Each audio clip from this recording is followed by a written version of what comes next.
e não violência. Com os nossos aplausos.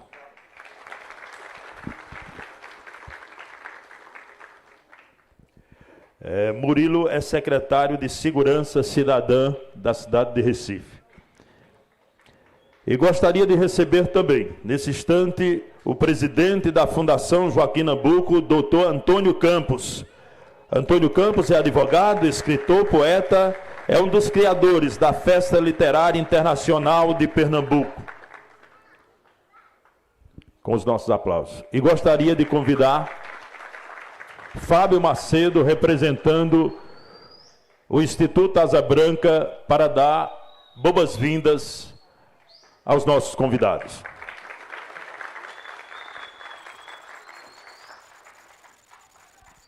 Boa noite a todos. Obrigado pela presença. É muita honra estar aqui nessa cidade de Gravatá, recebendo dois amigos que a vida nos deu, o Murilo Cavalcante e Antônio Campos. E o objetivo do Instituto Asa Branca é trazer a expertise dos dois, de vida, o exemplo de vida para vocês, para conscientizar a juventude, para modificar os hábitos que estão atualmente dentro de toda a sociedade, fazendo com que essa ação cultural deixe uma semente na cidade de Gravatá e na região. Essa ação cultural que é Pernambuco na luta contra as drogas e tem o objetivo de plantar uma semente, que essa semente germine e que a juventude floresça numa nova condição social. Muito obrigado. Antes de passar o microfone para a mediadora, gostaria de registrar aqui as presenças ilustres. Presença do professor Dr. Lamartine de Andrade Lima, professor honorário da Faculdade de Medicina da Bahia, oficial superior médico da Marinha do Brasil, titular da Academia Nacional de Medicina Legal. Gostaria de também registrar a presença do diretor de trânsito, José Agostinho dos Santos, o doutor Fernando, advogado também do município, a radialista Terezinha Carvalho, a quem eu saudo toda a imprensa presente. Gostaria de agradecer também a presença de coordenadores, professores, representantes da Secretaria de Educação do nosso município e também membros de outras secretarias fazendo presente. Nesse instante, passo a palavra à nossa mediadora Gisele. Obrigada, Josias. Boa noite, pessoal. Bom, já vi alguns rostos aqui conhecidos e antes de mais nada eu queria externar a minha gratidão ao convite, realizado para estar aqui com essas duas feras. E, claro, também agradecer a vocês por estarem aqui. Também queria externar a minha felicidade de estar participando desse projeto, tá? Porque aqui não é grande só a estrutura que vocês viram aqui na quadra ou ali embaixo, mas por trás disso tem muito mais, né? É um projeto lindo de se ver. A gente tem comentado aqui nos bastidores e não da importância de falar sobre esse tema, né? E eu realmente estou muito feliz e lisonjeada de ter sido convidada para essa noite, que, repito, está com ambos aqui. Então, eu espero que eu possa contribuir, né? Saibam que, desde já, também já fica o convite para que vocês possam participar de outras atividades, tá? Como rodas de saberes ou até as oficinas e cursos. Sintam-se convidados, eu falo isso por mim, em nome do Instituto, tá? Então, ninguém melhor para abordar esses temas que foram propostos do que o Murilo e o Antônio, né, que estão aqui. Então, agora eu passo a fala para o nosso querido Murilo. E vamos lá, vamos conversar, tá? Bem-vindos mais uma vez. E é isso. Murilo, agora é com você. Obrigado. Boa noite a todos e a todas. Cumprimentar a nossa mediadora, a esse amigo meu de mais de 20 anos. Eu adoro contar história. Eu era empresário da noite, né? Quando a gente diz empresário da noite, às vezes até pensam que é, mas eu era dono de casa de shows. Fiz aqui muitos shows aqui em Gravatar, quando ainda não era nem duplicada essa BR. E na Semana Santa eu fazia aqui show também com o Maluco Beleza. Se alguém aqui é mais velho aqui, vai lembrar. A gente tinha ali na Rui Barbosa, o Circo Maluco Beleza, e depois que Fábio eu fui o fundador. Eu quero agradecer, Fábio, pelo convite, da nossa amizade, né, e você é um cara muito bacana, que eu, né, tenho você no meu coração.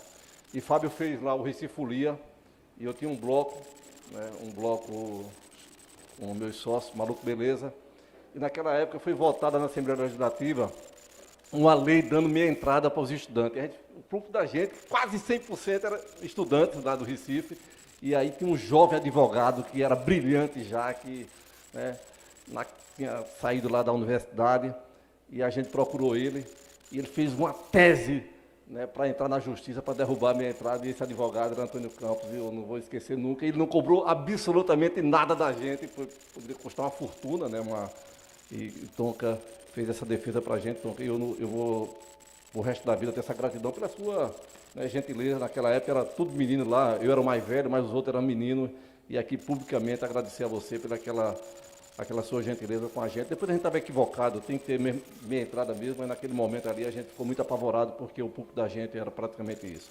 Bom, eu vou fazer algumas provocações aqui agora, e já quero dizer a vocês, desse tema das drogas, que não há uma verdade absoluta. Então, assim, se alguém discorda de mim, maravilha, não vou aqui entrar em polêmica, não vou querer ser dono da verdade, de maneira nenhuma. Eu, como falei, eu era empresário da noite. Uma irmã minha, numa quinta-feira, que eu não esqueço nunca vai sair da minha memória, no dia 30 de janeiro de 2003,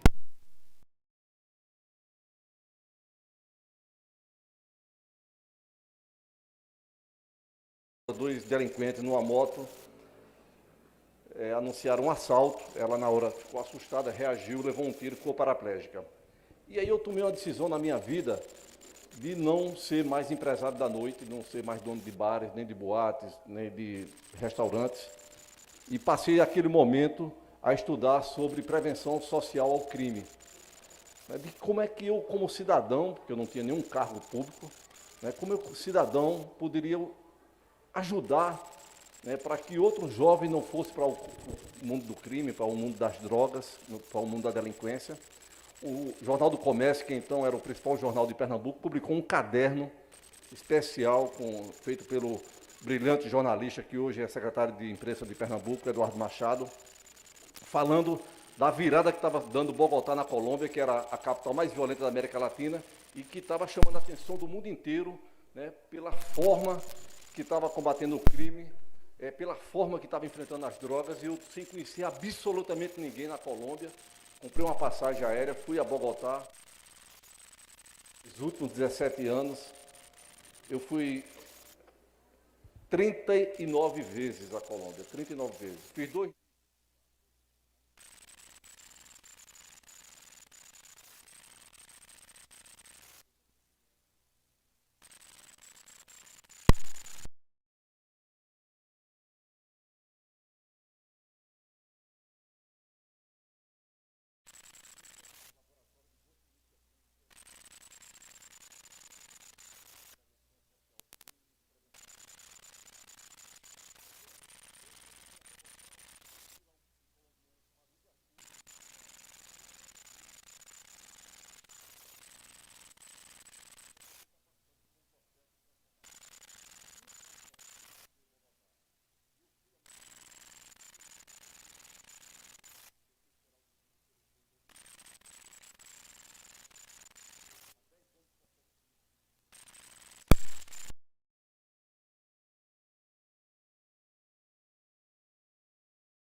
Dentro da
está nas áreas mais pobres da cidade. E aí eu já faço um recorte aqui na minha fala. Se a gente quer prevenir o uso da droga na juventude, o programa mais forte que uma prefeitura possa fazer é cuidar da primeira infância. É cuidar da primeira infância de 0 a 6 anos de idade. Eu fui, há 4 anos atrás, recebi uma bolsa para ir a Harvard, nos Estados Unidos, para estudar sobre a primeira infância, e os médicos mostravam lá como é que se chama aquela, né? Hein? Não, é o tipo de exame. Tem a radiografia, tem a ressonância magnética, exatamente, como é bom ter um médico aqui. E mostrando, né, grupo de crianças que tem um lar que a mãe apanha do marido, que há uso abusivo de álcool e de drogas. Essa criança tem, na fase juvenil e na fase adulta, tem uma grande tendência de praticar algum tipo de delinquência e ir para o mundo do crime. Então, já fica já aqui uma primeira dica, uma primeira evidência científica de que o caminho mais seguro para a gente evitar que o jovem vá para o caminho da droga é ter uma infância feliz. A segunda lição que aprendemos com Medellín, a primeira foi essa, de acabar com a lógica perversa de fazer obra para quem é pobre. A segunda foi de que não há mais uma bala de prata para se resolver o problema das drogas, da delinquência. É um conjunto de intervenções públicas dentro dos territórios pobres, dos territórios vulneráveis, né? Medellín chega com a escola pública de qualidade, Medellín chega com o programa Bom Começo para a primeira infância, Medellín chega com a Casa da Justiça para a mediação de conflito, Medellín chega com o lazer, com o esporte, né? Medellín chega com o transporte público de qualidade. Isso faz com que o cidadão, né, se sinta parte da cidade. E tem uma frase de um sociólogo francês que diz bem assim: o cidadão trata a cidade como a cidade trata ele.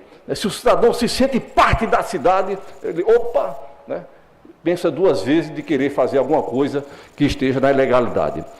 A terceira lição que aprendi com Medellín, também não menos importante, de que o contrário de insegurança não é polícia. O contrário de insegurança não é polícia, é convivência. Se fuzil e metralhadora resolvessem o problema da violência, o Rio de Janeiro seria o lugar mais seguro do mundo. Nenhuma cidade no mundo tem tanta intervenção militar, né, com fuzil, com metralhadora, como tem as comunidades pobres de Medellín. Por que não entra com arte-educadores? Por que não entra com professores? Por que não entra com quadras poliesportivas? Né? Por quê? Porque são comunidades pobres, né, e que são estigmatizadas como ali se tivesse somente bandidos, né, e malfeitores, que não é. Né? 99% das áreas pobres do Brasil, de favela, de alagados, são pessoas honestas, são pessoas trabalhadoras, né? E aprendemos essa lição e fizemos aqui em Recife o Compaz. A guerra às drogas é uma guerra perdida. É uma guerra perdida. Se vocês me perguntarem, Murilo, e a solução é a legalização, a descriminalização? Eu já dei uma entrevista dizendo que era a favor, eu não tenho tanta certeza, mas eu tenho uma certeza, que esse modelo atual, né, de querer combater as drogas através da força, não tem resultado. Essa não tem resultado. É claro que o traficante é um problema de polícia, mas o consumidor é um problema de saúde pública. Eu conversava com Tonka antes de chegar aqui nesse evento, e a gente dizia isso: é um problema de saúde pública. É um problema de saúde pública. Se o menino tem uma dependência química de álcool ou de drogas, esse menino tem que ser tratado como um problema de saúde pública, não como um problema policial. Aí prende um menino porque é pobre, periférico, joga esse menino dentro da penitenciária e joga esse menino no colo do crime organizado, né, que o menino vai sair lá um PhD, né, no crime, né, quando sair dessa prisão. Então, eu acho que a gente tem um passivo muito grande, não somente no Brasil, mas na América Latina, né, de mudar completamente essa forma de enfrentamento às drogas, né, de não ter tabu.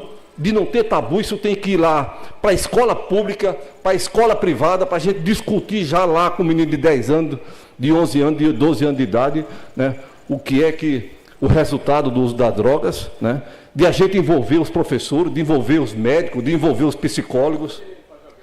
Pode. Sim.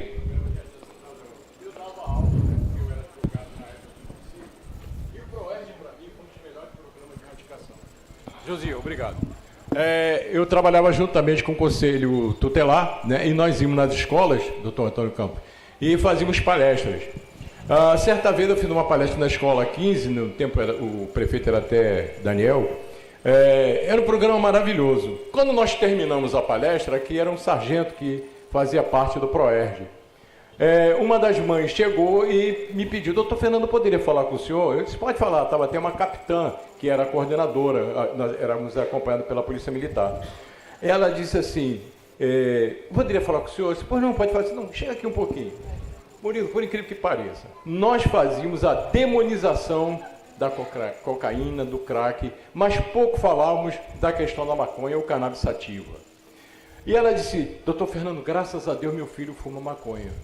Aí eu disse: pelo amor de Deus, entendeu, doutor? Entendeu? Eu disse: como pode uma situação dessa? Foi quando nós fizemos uma modificação, juntamente com a Polícia Militar, porque era muito assim, as crianças ficavam muito... com temor, porque entrava o policial, a gente pedia para não entrar armado, né? Você é secretário. Aí foi um verdadeiro sucesso. Isso. A doutora Fernanda, que na época era a nossa promotora aqui, ela acompanhava também, nós fazíamos, Murilo. Eu não entendo, Murilo, por que acabou esse programa. Dentro da sala de aula. Eu hoje faço parte da comissão da OAB, OAB vai à escola, que deu uma parada em razão até pelo fato da pandemia, nós vamos voltar para falar da Constituição. Claro que basicamente dentro daquela situação das crianças. Eu gostaria que você me dissesse, por que acabamos com o PROERD? Tem que perguntar isso ao governo do Estado, que era um programa estadual da mas não, eu acho que as boas iniciativas do Brasil, infelizmente, né, vai passando de governo e não tem, que é uma coisa que me chama muita atenção na Colômbia, ninguém ousa acabar com aquilo que está dando certo. O programa Bom Começo foi feito por Alonso Salazar, que foi prefeito de Medellín há 16 anos atrás, e hoje esse programa atende 94% das crianças pobres da periferia de Medellín. E olha que Medellín é uma cidade que tem 1 milhão a mais de habitantes do que Recife. Recife tem 1 milhão e 600, Medellín tem 2 milhões e 600, e 94% das crianças de 0 a 6 anos, né, estão atendidas pelo programa Bom Começo de Medellín. Bom, eu não vou me alongar mais, eu acho que o bom é o debate, mas eu quero dizer a vocês, se eu pudesse aqui nessa noite, Fábio, deixar uma mensagem, é de que essa agenda das drogas e a agenda do consumo abusivo de álcool tem que estar na agenda do dia. A gente tem que discutir isso em casa, a gente tem que discutir isso no espaço público, a gente tem que discutir essa questão sem preconceito dentro da escola, né? E a gente tem que ter um projeto, um programa de acolhimento das pessoas dependentes químicas, que não é polícia. A polícia tem outro papel na sociedade. Eu estava dizendo a Tonka que aquela Cracolândia lá de São Paulo, há excesso de um lado e há excesso de outro, né? Há excesso do lado da mão dura, quando chega lá, achando que todo mundo ali tem que ser preso, né? Que tem que entrar com a polícia, e há um excesso também daquelas pessoas que romantizam, achando que passando a mão na cabeça de traficante, por exemplo, vai se resolver o problema do tráfico de drogas, que também não vai se resolver. E aí, quem quiser ir a Recife e conhecer essa política que a gente está fazendo lá do Compaz, é uma política que discute a questão das drogas, que discute a questão do direito dos negros, o direito das mulheres, o direito da população LGBTQI+, né? É um lugar de acolhimento.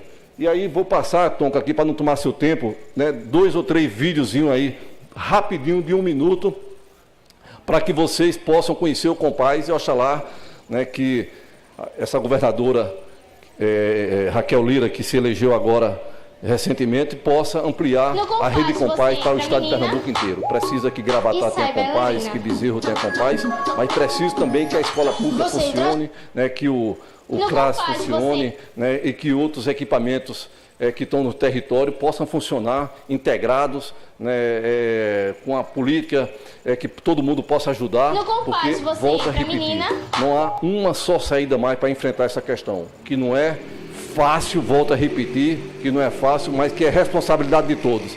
É responsabilidade dos governos, é responsabilidade da sociedade civil, é responsabilidade das ONGs e é responsabilidade também das lideranças comunitárias. Por favor, podia passar os vídeos. Obrigado, hein? No Compaz você entra menina e sai bailarina. Você entra assim e sai MC. Compás é música, é esporte, é arte, é educação. Compás é transformação. Você entra, Lucas, e sai, cidadão. Para ser a capital do Nordeste, é preciso ser também a capital da cidadania. Por isso, a Prefeitura criou o Compás, um espaço de convivência, com cursos de capacitação, mediação de conflitos, atividades culturais e de integração. Rocha e todo mundo repete.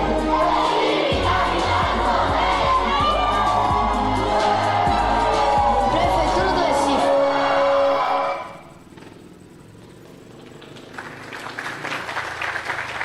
No Compás você entra, menino. Opa.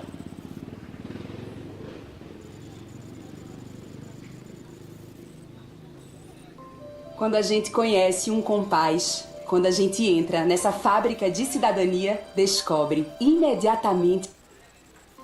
Quando a gente conhece um compás, quando a gente entra nessa fábrica de cidadania, descobre imediatamente a força de uma ação assim: educação, lazer, esporte, cultura, conhecimento.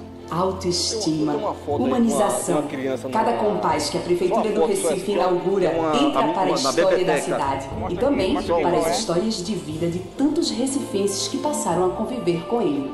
Aliás, esse lugar tem ajudado muita gente a reescrever a própria história. O primeiro compás, chamado de Eduardo Campos, foi aberto no Alto Santa Terezinha em 12 de março de 2016, um presentão para o Recife. No dia do aniversário da nossa capital, nunca se tinha visto um equipamento público assim, com esse padrão, totalmente dedicado a quem mais precisa de atenção, apoio, cuidado, oportunidade. E desde o começo, o Compás virou símbolo de transformação. A periferia do Recife, valorizada e respeitada pela Prefeitura, soube mostrar para todo mundo que quando a chance vem, a nossa gente abraça. No ano seguinte, 2017, a Prefeitura do Recife entregava o segundo Compás, batizado de Ariano Suassuna. Ele fica no Cordeiro, na zona oeste da cidade, e tem um... Bom, tá bom. Bota só as duas fotos aí. Eu quero mostrar duas fotos aí, bem rapidinho, só para terminar aqui. Oi?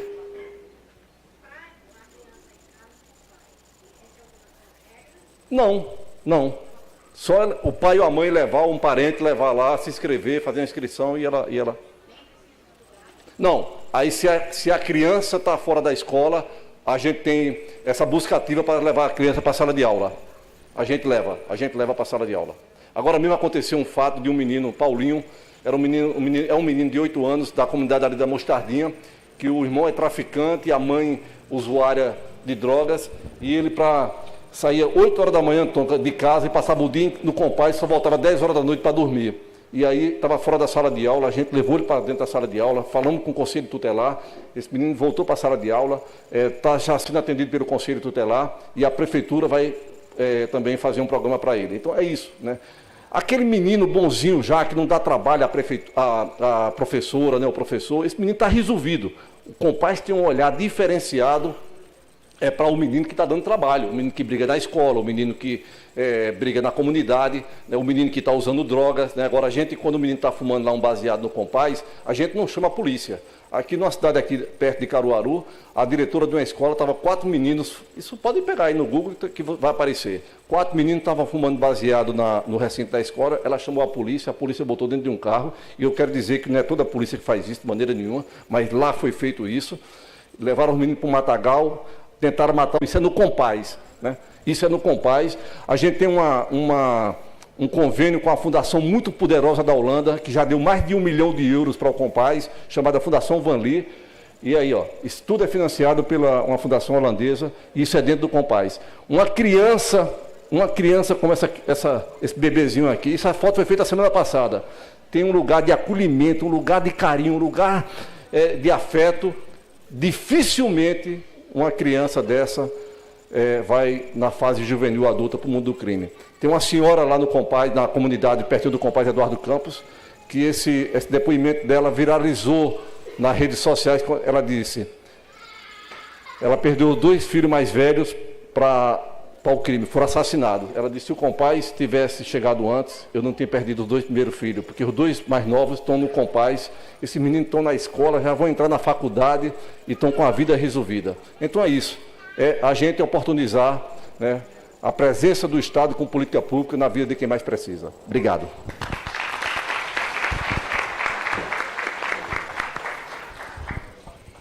Bom, gente, primeiro eu queria agradecer aqui ao Murilo por essas palavras e parabenizar, óbvio, o trabalho, né, que a Compaz vem desenvolvendo ao longo desses anos.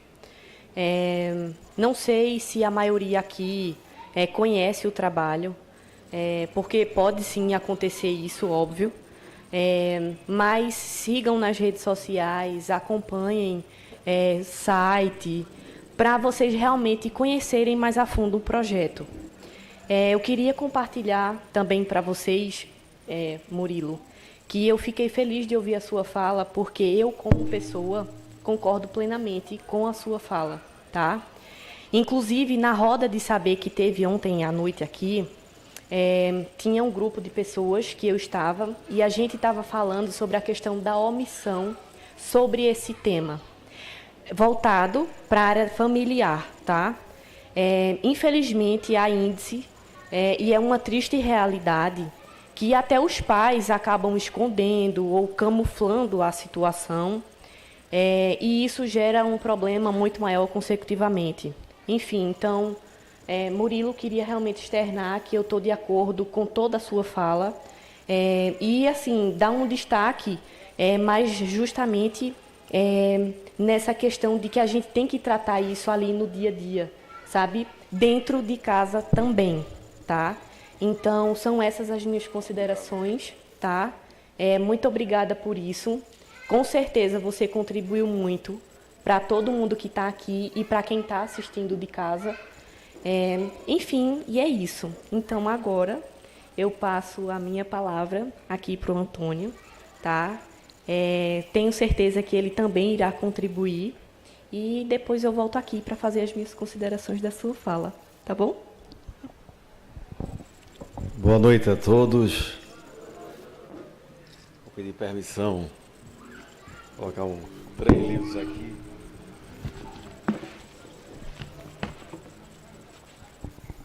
Boa noite, eu queria iniciar parabenizando o Instituto Asa Branca, que vem dinamizando mais ainda atividades culturais, educacionais e debates como esse na cidade de Gravatar e também em Pernambuco. A iniciativa da Prefeitura de Gravatar. Dizer a minha alegria aqui estar com o Murilo, né, Cavalcante, que fez uma bela fala de introdução para o posterior debate aqui nessa noite em Gravatar. Agradecer a mediadora, agradecer a presença de todos, saudar o professor gravataense, baiano aqui presente, que estava conversando com ele, que nos honra a presença, como todos os demais. Mandar um abraço ao prefeito e à primeira-dama, que tem feito um trabalho social aqui em Gravatar muito interessante e importante. Eu gostaria de pedir permissão, vou falar também sobre droga, mas falar alguns temas que vão acabar também sobre a temática de droga. Acho que a maior guerra que existe no momento no mundo não é necessariamente a guerra da Ucrânia, que é uma guerra terrível e relevante, que interfere no mundo todo, não só na Europa, na Ucrânia, na Rússia, na China, nas relações dos países com reflexos mundiais. A maior guerra no mundo atualmente é a guerra da comunicação, das narrativas. E elas não se dão apenas, e elas se dão muito nas redes sociais, mas fora das redes sociais. Vivemos, na verdade, quase o mundo da pós-verdade, quer dizer, não se atém ao fato. O importante são as interpretações, as narrativas e como lidar com elas. Isso tem reflexo também no debate sobre as drogas, sobre a violência, sobre o ódio, sobre a intolerância que vivemos em várias partes do mundo. E nesse aspecto, talvez um dos intelectuais mais importantes do mundo vivo é o Jürgen Habermas, o filósofo alemão, aos 93 anos, ainda dando palestras, escrevendo livros, um dos teóricos da democracia e da comunicação. E diz ele que, basicamente, há duas formas de convencer o ser humano: através do diálogo, do debate, do convencimento, ou através da força. E hoje é preciso estudar mais Habermas e a comunicação ante a guerra das narrativas. Estudar também um fenômeno como é Steve Bannon, né? Esse polêmico fenômeno das guerras sociais. E, sem dúvida, as redes sociais é algo que precisa uma atenção muito grande, porque dá voz a muita coisa boa e dá voz a muita coisa que leva à intolerância, que leva ao ódio, que leva... e que está polarizando o mundo. O mundo está polarizado e passa por uma guerra de narrativas e passa extremamente pelas redes sociais, não é? Que dá voz a questões muitas vezes inadmissíveis. Além da questão da guerra das narrativas, há, sem dúvida, uma grande crise no mundo, que é a crise climática. Não é caso da COP27, não, né? Acho que a grande riqueza do Brasil, né? O Brasil não começou em 1500. Antes de 1500, nós tínhamos 5 milhões de índios, numa civilização de 10 mil anos. Ali começou a civilização portuguesa nos trópicos, com uma grande influência indígena e depois com uma grande influência africana. Nós fomos o país com 350 anos de escravidão, a maior indústria de trazer afros da África, e os africanos construíram com seu trabalho esse país. Fomos o último país das Américas a abolir a escravidão, e nós sofremos também um reflexo muito forte desse legado que não foi extirpado da sociedade. Se aboliu a escravatura sem dar nada aos negros em reciprocidade, deixaram ele ao léu, e não acabaram a obra da escravatura, ou seja, um dos fatos marcantes da atualidade do contemporâneo é a desigualdade social, a miséria e a fome. Nós, no Brasil, com 33 milhões de pessoas na linha da pobreza, não é? Um problema. Então, sou favorável a uma política de renda mínima, não só para o Brasil, um deles é o auxílio emergencial, o Bolsa Família, mas como uma política mundial de auxílio emergencial para aqueles que precisam, porque é algo que faz muito bem às sociedades e é extremamente estruturador. Pode ter aperfeiçoamentos, colocar trabalho, colocar educação. A outra é a força transformadora do conhecimento e da educação, do qual também sou um defensor e um militante. A crise climática, né? A Amazônia, a nossa biosfera, o Brasil é um país estratégico para o mundo. Além de ser o terceiro maior produtor agrícola e o maior produtor de proteína, nós somos um país importante estrategicamente para a natureza, não é? Isso não significa abrir mão da nossa soberania. O Brasil, a Amazônia, ela vale milhares de vezes mais sendo preservada nas florestas sustentáveis do que ela sendo predatoriamente explorada através de extração ilegal de madeira ou a extração de minério sem as cautelas legais e ambientais. E isso está na pauta do mundo inexoravelmente. Nós estamos caminhando para a sobrevivência do mundo, por uma economia verde, porque quem acabará será a espécie humana e não a Terra. Quem não sobreviverá será o homem.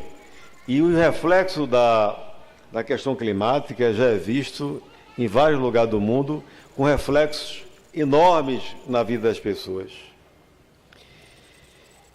As pandemias, a Covid-19, né, e várias outras pandemias, né, nós sobreviveremos às pandemias da Covid ou da varíola do macaco, ou outra que surgir, ou essa nova variante aí da Covid que começa a assustar novamente. Mas não sobreviveremos se não vencermos a crise climática que acomete o mundo.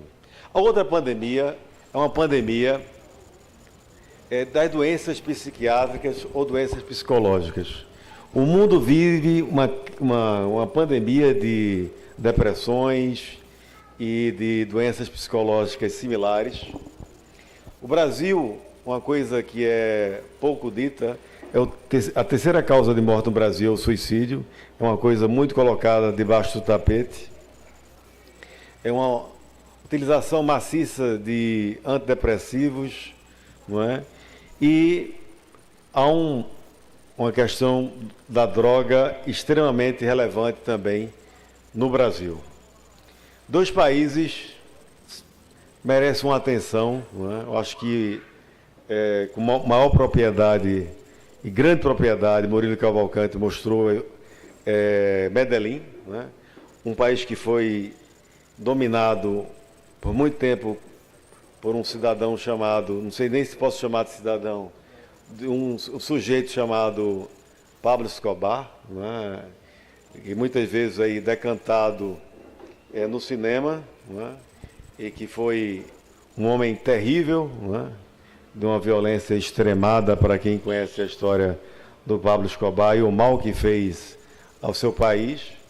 Mas a Colômbia, Medellín e Bogotá venceram, né? E venceram com políticas de inclusão social, de tolerância social, né? Outro país que merece atenção é Portugal, que mudou sua legislação sobre a droga e vem mostrando uma política que merece atenção mundial sobre a droga, que o caminho não é criminalizar tudo, o caminho é outro. Mas eu gostaria de fazer algumas reflexões, né? O que leva um jovem à droga, até o gatilho, até a necessidade, além de conviver muitas vezes próximo numa comunidade, não é? Que dor é essa? A grande pergunta não é só tirar a droga do jovem ou o álcool do adulto, qual o gatilho que leva a isso? E muitas vezes esse gatilho está na primeira infância, né? Uma família desestruturada, filho de um alcoólatra, ou vivendo um ambiente de extrema dificuldade e que tudo leva a princípio, ao crime. O livro O Jeito Harvard de Ser Feliz mostra que as pessoas que têm uma causa ou que dão uma causa na vida tendem a ser mais felizes. E é preciso ser feliz para ter sucesso, não é ter sucesso para ser feliz. É o inverso, né? É um pouco de essa psicologia positiva que às vezes é excessiva, mas que em grande parte funciona. Mas eu gostaria de dizer, e eu acho que Murilo, não é, assim como sou um ativista do livro, do conhecimento, né, acho que o livro é o maior amigo do homem, o livro é um elemento civilizador, onde o livro está, a civilização chegou, o livro é uma extensão da memória e da imaginação, o livro as bibliotecas parques, quer dizer, o livro é uma fonte de conhecimento, né? Sou um militante do conhecimento. Pode tirar tudo do homem, mas não pode tirar o conhecimento. Acho que temos que fazer uma revolução na educação no Brasil. E essa revolução começa por escolas integrais, por escolas de educação básica, porque é na base, construindo uma base bem feita, que pode se construir um bom edifício. E essa base passa pela escola básica, de qualidade, para que Filhos de pobres ou de ricos ou de classe média tenham a mesma oportunidade. Esse é um sonho que precisa ser sonhado e transformar em realidade no Brasil. Meus amigos, contar duas histórias aqui. Vou começar com Jung. Jung foi um psiquiatra genial, autor de O Hombre e seus Símbolos, entre outros livros. Conviveu com Freud. Dizem que a primeira conversa dele com Sigmund Freud demorou 12 horas e que a mesa se partiu, eram duas energias se encontrando muito fortes.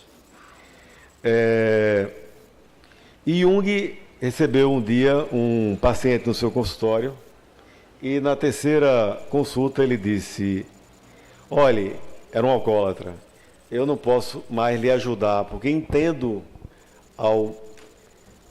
no contato com você que sua doença não é da mente, você está adoecido da alma. E recomendou, eu vou ler aqui rapidamente. Relação de Carl Jung com os Alcoólicos Anônimos. Uma instituição que existe há 45 anos, trabalha 12 passos e é um dos maiores cases de sucesso mundial. No início da década de 30, um homem conhecido como Roland H. reuniu-se com Jung em busca de ajuda para seu grave alcoolismo. Após várias sessões sem mostrar nenhuma melhora, Jung considerou a doença de Roland sem solução e declarou que a única maneira para o homem encontrar alívio seria por meio de uma experiência espiritual. Jung sugeriu um grupo de cristão evangélico conhecido como Grupo Oxford. Roland aceitou o conselho e apresentou outro alcoólatra conhecido como E.B.T. ao grupo. E.B. foi extremamente bem sucedido no Grupo Oxford e convidou um velho amigo de bebedeiras, conhecido apenas como Bill W., para ingressar no grupo. Bill W. teve o próprio despertar espiritual e se tornaria um dos fundadores dos Alcoólicos Anônimos. Em 1961, Bill W. escreveu uma carta para Carl Jung, agradecendo-lhe. Carl Jung é considerado o fundador da psicologia analítica, como se é sabido. Uma outra questão, o Frankl, que é o criador Viktor Frankl, criador da logoterapia, o alemão da Escola de Frankfurt 3, ele tem um livro que eu gosto muito, que é Em Busca do Sentido, que é um psicanalista no campo de concentração, fazendo psicanálise para outros aprisionados em campo de concentração, que era ele próprio. E ele conta uma história que é um homem numa fila dos que vão morrer, que ele percebia que aqueles que iam para aquela fila não retornavam ao campo de concentração. Quando uma briga no campo de concentração chama a atenção dos nazistas e ele muda de fila daqueles que, a princípio, iam sobreviver pelo menos um pouco mais tempo.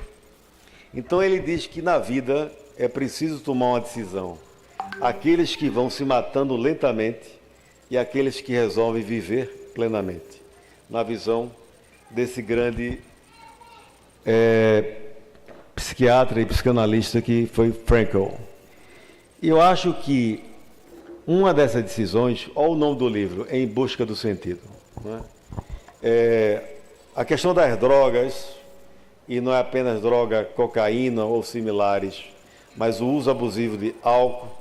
Existe uma nova droga agora que chegou em São Paulo, que é o K2, que está substituindo o crack. Diz que é muito mais viciante. Quase um terço do crack já está substituído por esse K2, que é uma espécie de papel e também fuma. Eu vi um programa recentemente. É algo pandêmico e de extrema relevância, porque está destruindo lares, está destruindo a vida de famílias, e é algo que precisa ser enfrentado com inteligência, não é? E é uma política, tem que ser uma política pública para tratar esse assunto, não colocando para debaixo do tapete, mas enfrentando esse assunto de forma bastante com inteligência e firmeza. Gostaria de indicar um livro que também é filme e também um documentário para assistir sobre esse debate da droga. Porque há algumas teses nesse debate. Um documentário é Cracolândia, onde é um documentário muito isento, porque mostra várias visões da Cracolândia em São Paulo. Desde ONGs, financiadas não sei por quem, que defende a existência da Cracolândia, há visões de psiquiatras como Ronaldo Laranjeiras, que é um grande estudioso de droga e uso abusivo de álcool, e outras visões. Há duas grandes políticas nesse combate. A redução de danos, que há muitos psiquiatras que defendem essa política. Existe, inclusive, agora na Paraíba, uma associação que está usando a canabiol, um substrato, para combater compulsões. Existe mais de 6 mil afiliados, existem alguns psiquiatras que combatem o uso de drogas, dependência química, já até com extrato de canabiol, de uma forma experimental, e é uma associação que tem na Paraíba. E existe outra que é a da abstinência zero. Não é? Essa abstinência zero é muita política das casas, das igrejas protestantes ou meio católicas, como Fazendo Esperança, não é? De alguns hospitais psiquiátricos e clínicas. E existe um pouco uma briga entre esses psiquiatras da abstinência zero e da redução de danos. Eu acho que cada caso é um caso. Tem gente que consegue se libertar lendo a Bíblia e tem gente que precisa de ajuda médica muito forte, porque não é uma questão de caráter, é uma questão, a dependência química é algo muito grave, é uma doença grave e que precisa ser tratado de uma forma médica e com acompanhamento, que não é fácil vencer o jogo das compulsões, né? E muitas vezes ele está comendo ou tomando emoções, né, que não foram devidamente tratadas no devido momento tal. Outro livro que virou filme é Querido Menino, a história real que inspirou o filme, do David Schiff. Ele é um jornalista do New York Times que teve um filho com drogas. Ele chegou a desistir do filho, o filho teve uma overdose, mas escapou. E o filho venceu a droga. Esteve, inclusive, no lançamento do livro e fez um livro chamado A História de Nick. Nick já é o filho do David Schiff. Mas é uma história que mostra como é dolorido ter um familiar com problema de droga, né? Como interfere nas relações interpessoais familiares. E é um livro bastante interessante. Inclusive, associações nos Estados Unidos, pais não se culpem, pais que perderam filhos ou parentes para a droga ou para o álcool, né? E que tratam esses familiares. É uma aula para saber conviver com uma realidade muitas vezes dura, que é isso. Esse livro é um livro que aprendi um pouco sobre essa realidade, dura realidade. Meus amigos, eu diria que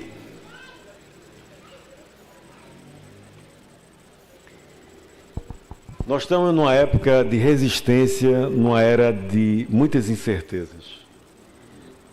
E acho que vencer é a própria capacidade de resistir. Essa é uma frase de Marciliano Campos, meu pai.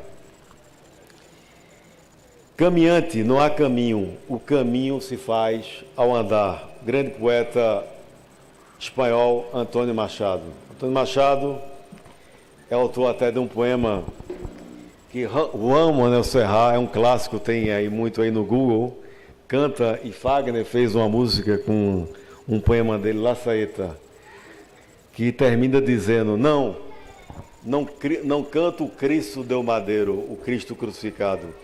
Meu Cristo é o Cristo vivo, é aquele que andou sob o mar. O Antônio Machado é um poeta, um dos poetas mais conhecidos, do tamanho de um Garcia Lorca, na Espanha. O Hölderlin, um poeta que morreu louco, disse: Onde mora o perigo, é lá também que cresce o que salva. Mas Hölderlin disse também, quem pisa a sua própria dor se eleva mais alto. O Camus, Alberto Camus, esse grande escritor francês argelino, que ganhou o Prêmio Nobel de Literatura, que esteve em Recife, visitou Recife, que morreu muito jovem no acidente de carro na França com seu editor Gallimard. Ele disse ao receber o Prêmio Nobel de Literatura, e tem uma coisa interessante, foi que ele esqueceu o discurso. Esqueceu o discurso e 20 minutos de atraso, o rei e a rainha lá presente, e o pessoal disse, não dá mais para esperar. Aí ele lembrou que tinha deixado a segunda via do discurso, Murilo, com o editor, com o tradutor dele. Aí corre, pega na plateia o discurso com o editor, sobe. Mas, dentre outras coisas, o Camus, que escrevia fantasticamente bem, disse, no meio do inverno, eu aprendi, enfim, que havia em mim um verão invencível. É preciso tentar buscar, além de tratar nesses jovens, despertar o sol que há nele e o potencial que há nele. Entendeu? Muitas vezes, quer dizer, você... Veja lá, tem uma pessoa que está obesa, você diz, pô, você é tão bonito, por que você não emagrece?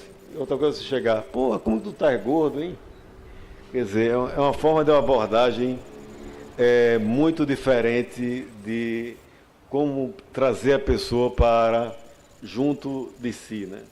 Os grandes homens foram criados não nas florestas, mas nos desertos. Faz das dificuldades suas amigas e aprende com elas. Os lugares mais sombrios do inferno são reservados àqueles que se mantiveram neutros em tempos de crise moral.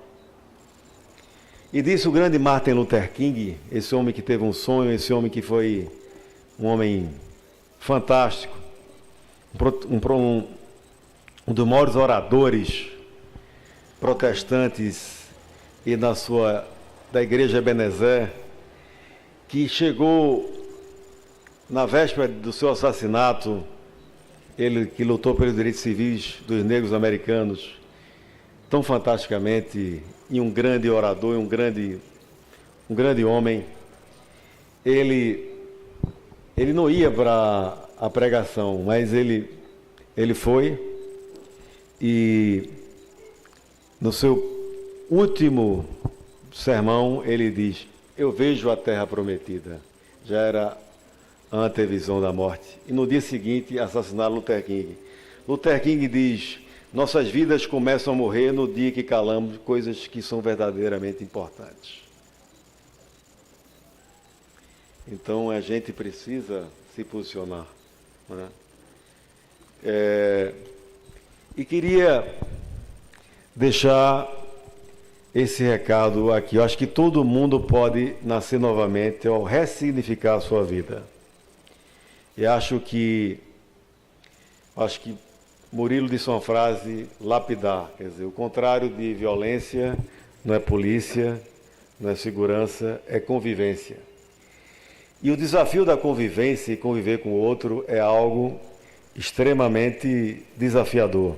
Que o diga o Homo sapiens, desse gênio que é Yuval Harari, um jovem da Universidade Hebraica de Jerusalém, que estive lá, deu 20 prêmios Nobel, que hoje mora em Nova York, e que é um livro importante que mostra que o Homo sapiens, para sobreviver ou dominar, ele já extirpou duas outras raças, o Homo erectus e outro. E conversando com o Laurentino Gomes, agora, que foi fazer uma palestra na Fundagem sobre escravidão, ele disse, e aí, Laurentino, entre outras coisas, o que foi que tu aprendesse? Quase todas as civilizações teve escravo, quer dizer, isso é um motivo de muita reflexão para o ser humano, quer dizer, o Brasil teve uma escravidão terrível durante 350 anos, mas não foi só o Brasil. O Império Romano, a Grécia, a Igreja Católica teve escravos.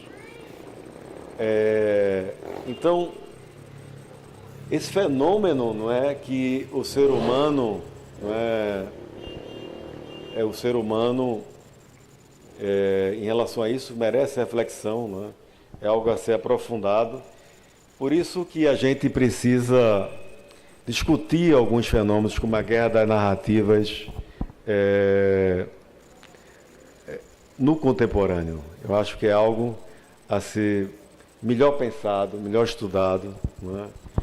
Porque, veja lá, um dos artigos mais geniais que eu vi sobre Hitler, um espelho distante, é por que tantos jovens e tantas pessoas acreditaram no sonho louco de Hitler? Não é? Será um espelho refletido? Não é? E diz Eduardo Galeano que muitas coisas na vida são um jogo de espelhos, quer dizer, é algo mais complexo a ser estudado apenas a um fenômeno que existiu, quer dizer, é preciso fazer essas reflexões para que erros como esse não voltem a acontecer. Mas eu queria dizer, com Mariano Suassuna, que eu sou, apesar de um realista, eu sou um esperançoso. Eu acredito que o homem, ele tem dentro de si duas centelhas, e basta ler a Bíblia, que é meu livro de cabeceira, e lá toda hora, a própria oração do Pai Nosso, estive lá no local que o Cristo teria dito Pai Nosso, né, que existe em mais de 100 línguas o Pai Nosso, que é até uma carmelita que toma conta da igreja do Pai Nosso, que é uma oração da livração do mal. Se a gente vai ler, seja no Velho Testamento, seja no Novo Testamento, seja ler os Salmos, quase todo o tempo um pedido de livração do mal. Pai, livrai-me do mal, Pai, livrai-me do mal. Não é? Então, há duas forças muito fortes no homem, né? O negativo, o positivo, o bem e o mal. É por isso que o livro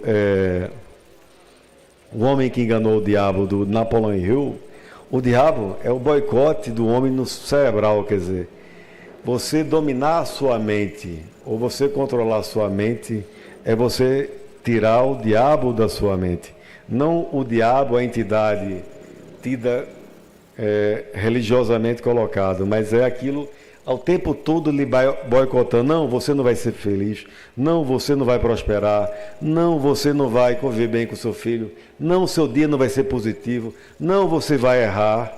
Quer dizer, eu sou contra um pouco o positivismo tóxico, né? Mas também não sou a favor do foda-se, que eram até da mesma editora, viu? A editora Gente e a Buzz. Eram dois editores, que um faz a política do pensar positivo, né? E outra faz a crítica desse positivismo tóxico. Acho que há um meio termo aí importante, mas eu acho que é importante sim. Acho que a mente humana é extremamente poderosa, né? Ela é capaz de coisas incríveis e vencerá aquele lobo, bom ou mal, que você alimentar dentro de si. E acho que a gente vê o mundo para conviver, para crescer como gente, e acho que eu nunca vi ninguém errar ao fazer o bem, e vi muitas pessoas errarem ao fazer o mal. E por isso eu vim hoje, um dia de sexta-feira, trocar algumas ideias aqui em Gravatar, dizer que é possível sim vencer a guerra contra as drogas, mas pensando fora da caixa e não nessas políticas tradicionais. Muito obrigado.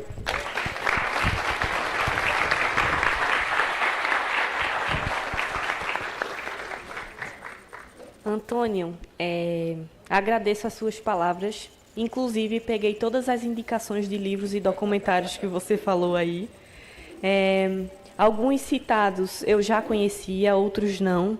Mas como uma boa leitora, pode ter certeza que eu vou embarcar aí. Enfim, sobre aquela questão da felicidade que você falou, eu também concordo plenamente. Eu até costumo falar nas minhas rodas de amizades e até de trabalho mesmo, que quando a gente está feliz, eu tenho a sensação de que todo o conjunto que está ali à nossa volta flui de uma forma melhor, sabe? Então, eu agradeço aqui todo o compartilhamento, né, de conhecimento, de histórias vividas e vivenciadas por vocês, porque conhecimento disseminado positivo como esse da gente, não um negativo, que a gente sabe que, como você falou sobre a questão dos discursos e, infelizmente, essa disseminação nas redes sociais hoje, com a velocidade que está, é muito comum, né? Então, cabe também, acredito, aos pais de, por exemplo, estarem monitorando mesmo, realmente essa palavra, celular dos filhos, o que está acessando, para que haja essa interação.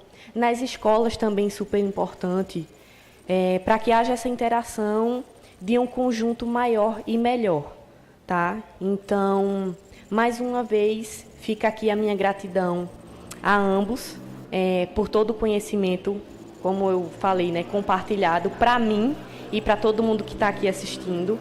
Mais uma vez agradeço à equipe do Instituto por ter me proporcionado esse momento de estar aqui, tá?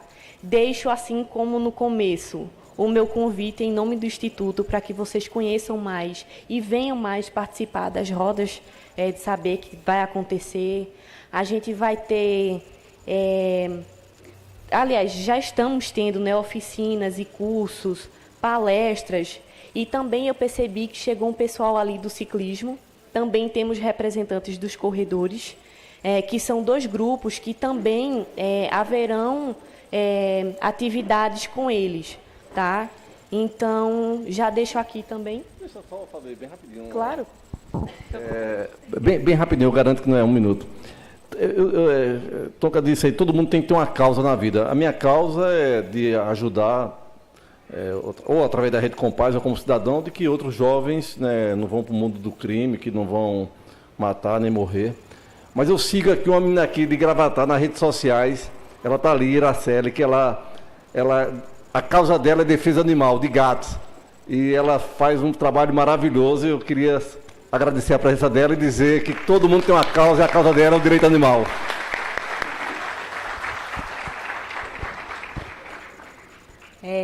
Muito... Sim?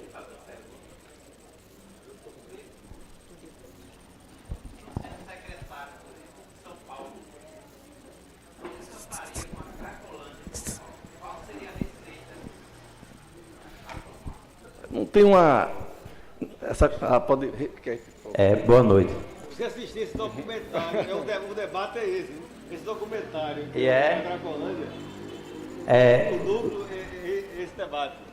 O senhor... Várias posições defendem aí. Ah, legal. Porque a gente vê a Cracolândia e é assustador, né? São Paulo. E mesmo distante, mas a gente vê o horror que se encontra o centro de São Paulo com aquele absurdo. E já a gente percebendo várias entrevistas que vários secretários tentaram fazer a intervenção e não conseguiram, não tiveram muito êxito. Aí eu queria saber, diante das suas políticas públicas, o senhor como secretário do Recife, que vem cada vez mais fazendo seu trabalho excelente, visto por todos os pernambucanos, queria saber, o senhor tendo a oportunidade de ser secretário de São Paulo, o que o senhor poderia fazer com aquele povo? Não é fácil essa resposta não, porque não existe assim uma receita de bolo para isso. Agora, eu não faria o que os prefeitos anteriores fizeram lá. Eu gosto muito de Haddad, eu acho ele muito competente, mas houve muito erro na política dele, porque romantizaram demais. E na gestão de Dória foi um horror, né? Porque João Dória, como prefeito de São Paulo, foi lá para fazer intervenção policial, tão somente, mais nada, né? Eu faria o seguinte, mão dura para os que estão lá vendendo drogas, né, que são os capos lá, as pessoas que estão comandando, essa mão dura, prisão, justiça e ser julgado e preso. E mão social para os dependentes, através da saúde e de acolhimento. Eu faria lá o Compaz Acolhimento, que era para acolher as pessoas que estavam lá dependentes químicos da droga. Então, eu acho que mais cedo ou mais tarde o Recife vai fazer isso, Compaz Acolhimento, que é para absorver. Eu vi isso lá na Colômbia, um projeto chamado Oasis, né, que era para acolher as pessoas dependentes químicas, e uma coisa maravilhosa, humana, com médico, com psicólogo, com pedagoga, né, para acolher as pessoas vítimas ou dependentes químicas de droga. Então, o que Portugal está fazendo, que Toca falou, de buscar inspiração em Portugal e de buscar inspiração na Colômbia, que é um bom laboratório de como acolher essas pessoas dependentes químicas. Mas a de São Paulo, em função da omissão e de erros, ela tomou uma proporção tão grande que hoje não é muito fácil de resolver, mas a solução. O grande problema que não é fácil é o seguinte: tratamento voluntário e involuntário. E há uma rede na psiquiatria, até no judiciário, e de pessoas que defendem o tratamento voluntário. Mas vamos lá, vamos para dentro da Cracolândia, como foi o documentário, e já vi a Cracolândia perto em São Paulo. Não entrei porque eu acho que não sairia, não sairia vivo, né? Porque ficaria lá aprisionado, porque inclusive lá é lugar de sequestro também, várias pessoas sequestradas, às vezes são encontradas dentro da Cracolândia, que são sequestradas não por questão de droga, porque entrar na Cracolândia não é fácil não, quer dizer, mas cheguei perto para ver aquela loucura que é a Cracolândia, né? Se bem que São Paulo virou uma Cracolândia ao céu aberto, quer dizer, há várias Cracolândias agora, não só a central, ou tratamento involuntário. Esse é um debate, né, que é forte nesse momento. Existe muita resistência ao tratamento involuntário, mas pergunto, uma pessoa que chegou a um determinado nível de dependência ou um determinado nível mental, já com dano mental muitas vezes, ele tem condições de decidir a sua própria sorte de vida? Então, eu acho que, eu concordo plenamente, não é uma questão policial, polícia para os traficantes e com muita dureza, né? E uma mão amiga para os dependentes, mas eu acho que, em alguns casos, há necessidade, devidamente comprovado, com laudo médico, seguindo a legislação que já existe no Brasil, quer dizer, que há necessidade, muitas vezes, do internamento compulsório, né? E muitas vezes, né, é preciso explicar, e já quem está aqui em um debate sobre droga, uma mãe aflita, às vezes, não sabe o que fazer, né?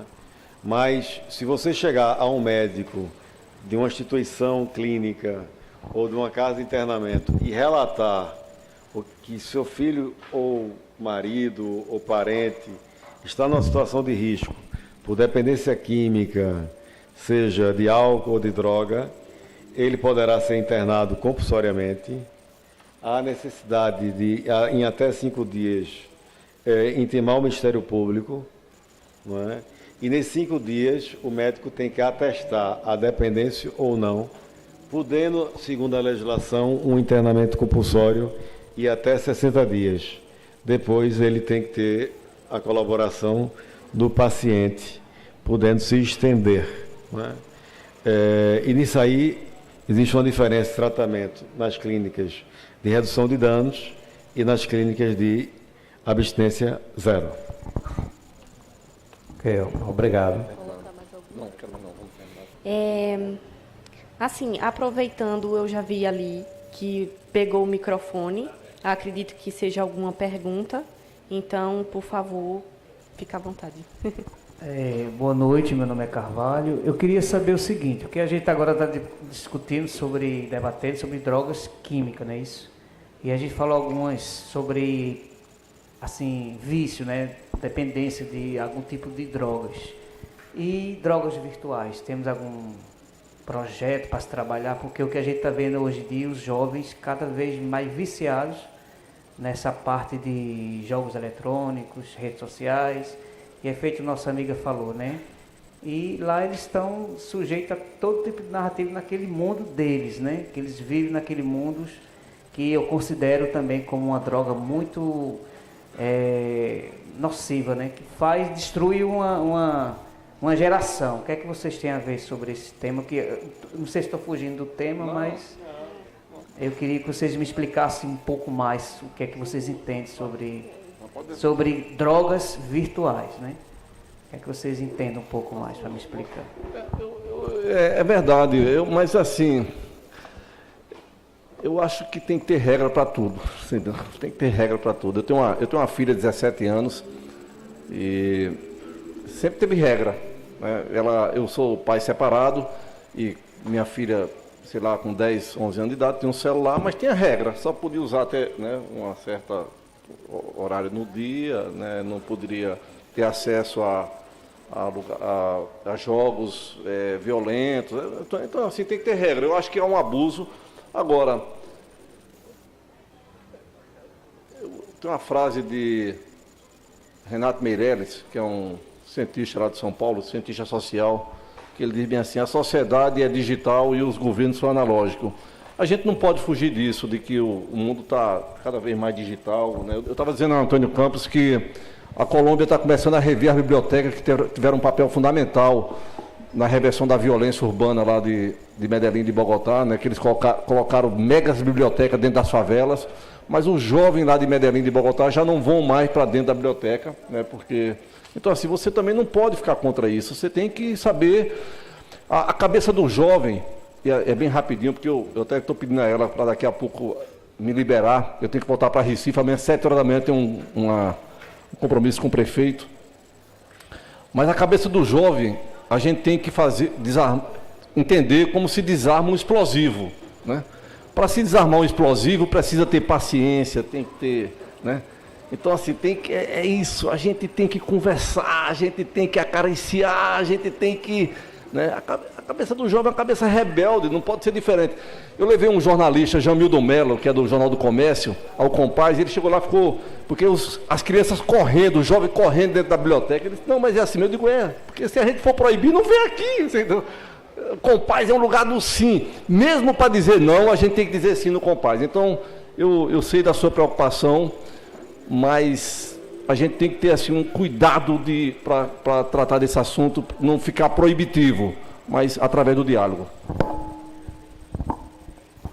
Há um estudo que já se passa mais de 8 horas por dia em torno do celular, né, que é multifunção, né, desde banco a foto e comunicação e a cada 3 minutos a gente perde atenção ao foco do que está fazendo, quer dizer.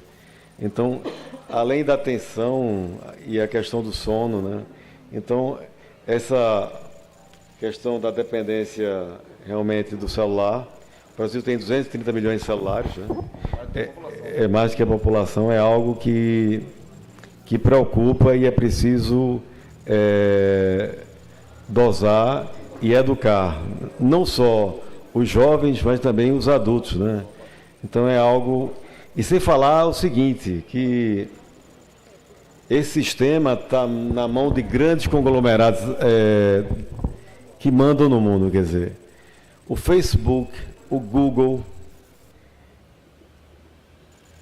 o TikTok e similares, eles conduzem exatamente para uma regra: consumo, né? A regra do consumo. A gente é a era do hiperconsumo, como diz Zygmunt Bauman, né? E que as coisas valem, tudo tem preço e pouca coisa tem valor, quer dizer, e tudo é descartável, quer dizer, era o iPhone 12, agora o iPhone 13, já está chegando o iPhone 14, quer dizer, então é isso que a gente acha que a rede social, o mundo da liberdade, é um ledo engano, quer dizer, você está sendo conduzido como uma boiada para um curral e ainda suas informações sendo vendidas. Essa é uma triste realidade.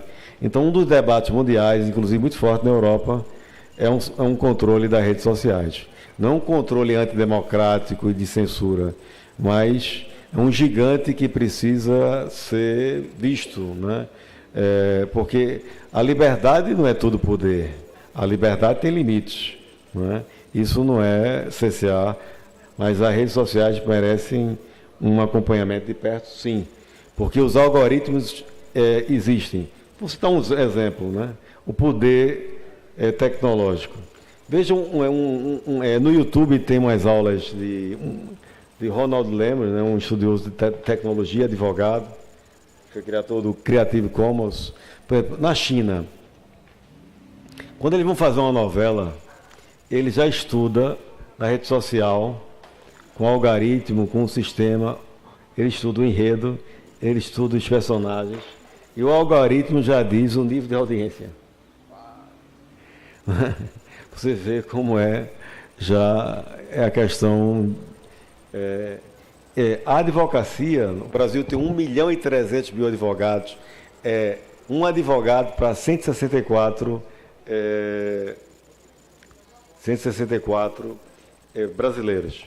Mas já tem escritórios de advocacia que tem softwares inteligentes, né, com algoritmo, que você coloca um problema jurídico, ele já traz toda a jurisprudência, já traz mais ou menos uma petição de defesa e já diz o índice de chance de êxito ou de não êxito no tribunal que você está litigando. Já diz, você tem 70% de êxito ou não. Porque já pega a jurisprudência, já pega as decisões do juiz, ele busca isso mais ou menos em 4 horas. Então, um escritório que tem um software inteligente desse, logicamente, tem um diferencial de competitividade para um escritório que está nascendo enorme. Pode. Claro. Qual é a abordagem que vocês usam para a família, com as crianças ou os adolescentes que usam drogas? Porque a família esconde, né? Sim. A tendência da família é sempre esconder, tentar resolver por ali, ou ela não concorda, ou ela não acha que está acontecendo ali. Então ela esconde muito. Né? O grande problema Sim. da droga é isso, né? Esse fato de você esconder. Então, eu acho que pode conversar muito com essa família, para ela não esconder quem fala. Né? Então, a pergunta para você, para outra, é o seguinte: eu fiz um trabalho em São Paulo com alguns psiquiatras, porque eu estava escrevendo um trabalho sobre a alienação parental que ela causa no adolescente e na criança. Porque eu entendo que não é só a pensão. O país, ele não tem que obrigar o pai na pensão, ou a mãe na pensão. Ele tem que obrigar. Ai, não vou conseguir. Ele tem que sim criar um dispositivo para que o pai ou a mãe seja acompanhado com um psicólogo, né, uma terapia, com aquelas crianças, para, enfim, fazer esse apoio emocional. Porque não é só o dinheiro, né? É o apoio emocional. O que causa trauma nas crianças não é o dinheiro, é essa briga parental. E quando você chega na lei, a mãe só vai, ou a mãe ou o pai, ele só vai conseguir algum apoio psicológico quando chega já na briga parental, né? Aí o juiz fala que vai ou não fazer um acompanhamento, quando na realidade a gente sabe que não é assim, tem que ser do início, né? Terminou, o casal terminou, se afastou, então vamos lá, vamos fazer esse triângulo aí. Criança tem que acompanhar com os pais esse apoio emocional, obrigar esses pais a dar apoio emocional. É assim que eu entendo. Eu estava fazendo um trabalho, estou ainda fazendo um trabalho sobre isso. Eu vou tentar aqui falar rapidamente 2 assuntos. Primeira questão de uma família que tem problema com drogas é a codependência. O que é codependência? Que não se trata apenas do viciado, se trata a família. Entendeu? Isso é fundamental. Trata mãe, trata irmão, trata pai, quer dizer... Essa codependência depende muito também do nível do viciado. Em relação... E essa questão de esconder é realidade até um determinado ponto. Segundo ponto, a questão da alienação parental, que é algo muito relevante, um direito de família, existe uma tendência a querer judicializar tudo no Brasil. E o Gilberto Freire, esse sociólogo genial, ele criticava um pouco Rui Barbosa, embora fosse um grande jurista, que Rui Barbosa queria resolver tudo numa sentença, num parecer jurídico ou no tribunal. E a vida, e eu sou advogado, nem sempre se resolve num processo judicial. É por isso que no centenário de Rui Barbosa e de Joaquim Nabuco, Gilberto procurou a figura de Nabuco, que era um homem mais do seu tempo, do ponto de vista que tinha uma visão social do mundo e mais ampla do problema do mundo, de que o mundo não era apenas um fato jurídico, o mundo era um fato mais amplo do que o fato jurídico. Então o Brasil tem uma lei de alienação parental bastante moderna, né? Acho que funciona muito pouco na prática, né? Por vários problemas, falta de estrutura das várias de família, falta de estrutura, esse grande problema social que o Brasil tem. Agora, a questão da alienação parental é algo bastante grave, né? Tanto do lado paterno como do lado materno, e é algo muito danoso à vida das crianças. E é preciso, né, estar muito atento ao tema, né? É um tema de grande relevância no direito e na família, e é um dos temas também ligados à droga. Bom, eu sou de uma família, somos 5 irmãos, e a minha irmã mais velha, a minha segunda irmã é médica, então ela ajudou muito, assim, porque minha filha foi criada, né, pai separado, ela era muito novinha, 2 anos, mas minha irmã me ajudou muito como médica, e uma médica progressista que acredita na ciência, e então ajudou muito nesse tema da questão das drogas. Mas eu acho que a contribuição que eu dei à minha filha na formação dela, e que dou até hoje ainda, é de que, não somente das drogas, mas que sempre eu falei para ela que 2 homens podem ser felizes, que 2 mulheres podem ser felizes, que o negro tem o mesmo direito dos homens, né, de que o fato de a pessoa ser pobre não desmerece. O que a gente tem que fazer é fazer com que tenha mais igualdade, que tenha mais oportunidade, tenha mais equidade.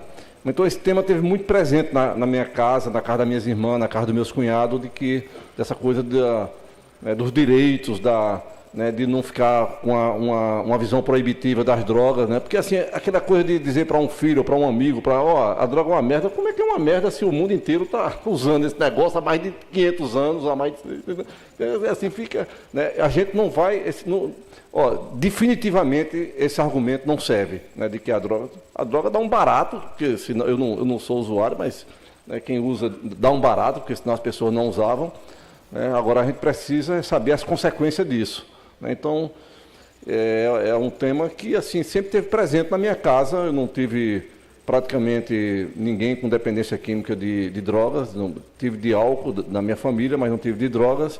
Mas sempre nessa coisa do acolhimento, de não... Fábio me contava uma história hoje lá, quando eu fui para o Instituto Asa Branca, ele me contava uma história de que o netinho que teve aqui, não foi netinho que teve aqui, quase morria porque escondeu do médico que usava anabolizante, né?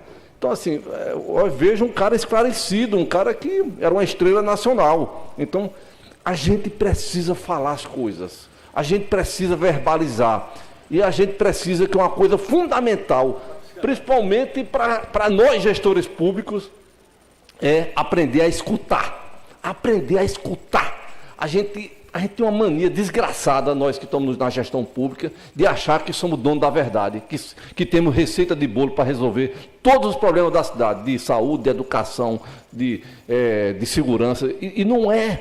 Eu acho que uma das coisas mais importantes na Rede Compaz foi a capacidade que a gente teve de ouvir a população, Tonka. Ele tem um amigo dele lá, que é instrutor lá no Compaz, Daigo. Pergunta a Daigo quantas plenárias Daigo participou antes de ter Compaz, para saber o que é que a comunidade queria dentro daquele equipamento, para que a gente não chegasse lá com uma receita pronta. Só para encerrar, o Compaz, Tonka, a gente aplicou 1.500 questionários com a comunidade, saber que tipo de literatura eles queriam dentro do Compaz. As mulheres, por exemplo, o mais indicado pelas mulheres foi 50 tons de cinza. E compramos 50, porque o dos meninos foi Diário de um Banana. Compramos o Diário de um Banana. Não cabe a mim, não cabe a Tonka julgar se o Diário de Banana é bom ou é ruim. O que a gente queria era atender a comunidade, entendeu? Lá no Compaz tem o Passinho. Eu gosto de Chico Buarque e quero fazer uma grande homenagem a Gal Costa, né, que se foi. Eu gosto de Chico Buarque, de Caetano Veloso, mas O menino lá que vai para o Compaz não gosta, não curte é o passinho, e dentro do Compaz tem o passinho, né? Dentro do Compaz tem o passinho. A gente tem que, sabe, eu volto a repetir, a gente tem que entender a cabeça, eu estou vendo aqui ele fazendo assim, os gostos, os desejos do jovem da periferia, porque senão vamos fazer um elefante branco, e elefante branco ninguém quer mais.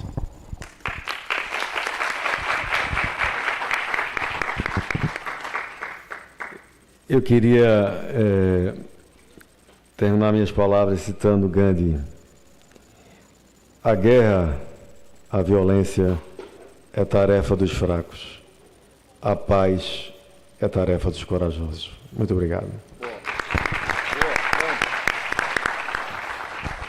Bom, pessoal, diante... Você pode repetir, por favor, para ele?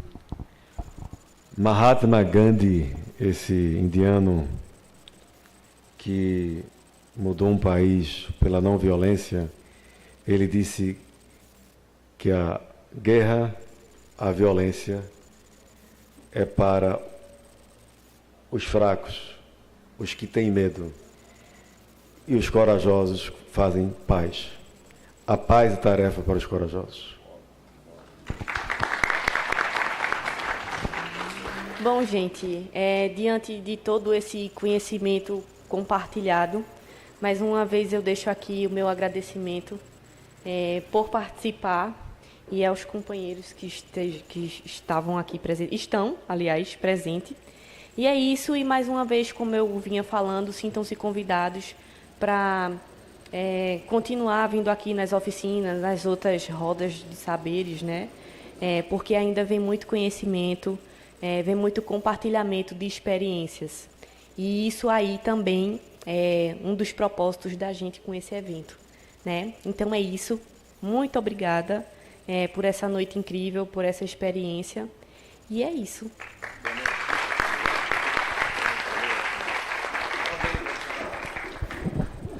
Em nome de Zé Maria, presidente do Instituto Asa Branca, nosso agradecimento a todos que estiveram presentes, agradecimento ao doutor Antônio Campos, a Murilo Cavalcante, uma noite de muita reflexão, de muito conhecimento. Muito obrigado. Gostaria de registrar aqui esses meninos do CAIC, que estão aqui desde o começo, professor. Esses meninos do CAIC estão aqui desde o começo, acompanhando. Nosso muito obrigado pela presença, aos professores, coordenadores, enfim, a sociedade aqui presente, nosso muito obrigado. E nós vamos ter uma série de rodas de saberes, e é bom que a sociedade participe. Nosso muito obrigado a todos. Agora vamos fazer a foto, será que dá? Cadê Murilo? Se dá para a gente fazer a foto aqui oficial? Cadê o pessoal do Asa Branca? Vamos fazer, Murilo? Ô, Fábio, vem para cá, doutor Antônio Campos. Cláudio Castanho, muito obrigado pela presença. Vamos fazer a foto oficial aqui, né? Cadê Rildo? Cadê Fábio? Cadê o pessoal? Cadê Antônio Campos? Rildo, vem para cá também.